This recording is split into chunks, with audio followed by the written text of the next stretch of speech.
ചെറിയൊരു ലഞ്ച് പ്രിപ്പറേഷൻ്റെ വ്ളോഗാണ് കേട്ടോ ഒന്ന്. മീൻ ഞാൻ നേരത്തെ തന്നെ വറുത്തെടുത്തു. അതിന് ശേഷമാണ് എന്നാലൊന്ന് വ്ളോഗ് എടുക്കാമെന്ന് വിചാരിച്ചിട്ടുണ്ടായിരുന്നത്. അപ്പോൾ അതാ പയറും കായയും കൂട്ടാണ് കേട്ടോ ഉണ്ടാക്കുന്നത്. പച്ചക്കായാണ്, ഒരു പച്ചക്കായ ഉണ്ടാക്കിയിട്ടുള്ളൂ. കുറച്ച് ഒരുപാട് വേണ്ട, ഒരുപാട് ക്വാണ്ടിറ്റി വേണ്ടാത്തത് കൊണ്ടാണ് ഉണ്ടാക്കാത്തത്. ഇതിൻ്റെ ഡീറ്റെയിൽഡ് വീഡിയോ നമ്മുടെ ചാനലിൽ ഷോർട്സിൽ അപ്ലോഡ് ചെയ്തിട്ടുണ്ട് കേട്ടോ. അടിപൊളി ടേസ്റ്റി ആയിട്ടുള്ള ഒരു സാധനമാണ്. അപ്പോൾ പച്ചക്കായ ചെറുതായിട്ട് മുറിച്ചിട്ടിട്ട് ഇതേപോലെ കുറച്ച് വെള്ളത്തിലിട്ട് വെക്കണം. പയർ, അതായത് മീറ്റർ പയർ, നീളൻ പയറുണ്ടല്ലോ, അത് വേറെയും നമ്മൾ മുറിച്ച് വെക്കണം കേട്ടോ. കറിക്ക് ഞാൻ ചേമ്പിൻ്റെ കാളനാണ് ഉണ്ടാക്കുന്നത്. കുറച്ചധികം കാലം മുന്നേ ഞാനൊരു ചേമ്പ് കാളൻ ഉണ്ടാക്കിയ സമയത്ത് ആ ചേമ്പിന് ഭയങ്കര ചൊറിച്ചിലായിരുന്നു കേട്ടോ.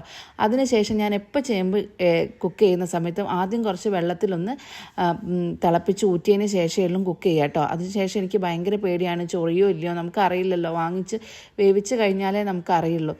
അപ്പോൾ അതുകൊണ്ട് ആ പരിപാടികളൊക്കെ ഒന്നങ്ങ് ചെയ്ത് വെക്കുകയാണ്. പിന്നെ അരപ്പും കൂടെ സെറ്റാക്കി ഞാൻ ഇന്നലെ താഴേക്ക് എല്ലാ സ്ഥലങ്ങളും ഒന്ന് ക്ലീൻ ചെയ്തപ്പോൾ നമ്മുടെ കണ്ണിൽ കാണാതെ കിടന്നിട്ടുള്ള കുറച്ച് കുരുമുളക് കിട്ടിയിട്ടോ. നമ്മളെപ്പോഴും എടുത്തു വെച്ചത് തന്നെയാണ്.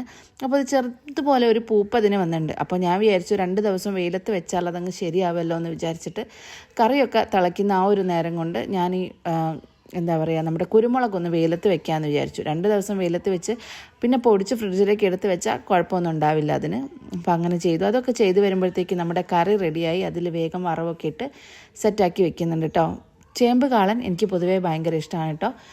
കാളൻ കറി പൊതുവേ എനിക്ക് താല്പര്യമില്ല, പക്ഷേ ചേമ്പ് കാളനാണെങ്കിൽ ഞാൻ നല്ലപോലെ കൂട്ടും. പിന്നെ നമ്മുടെ വാഴയ്ക്ക നമ്മൾ നേരത്തെ വേറെ തന്നെ കുക്ക് ചെയ്തിട്ടുണ്ടായിരുന്നു. രണ്ടും രണ്ടായിട്ടാണ് കേട്ടോ നമ്മൾ കുക്ക് ചെയ്ത് ഒരുമിച്ച് ചെയ്യുന്നത്.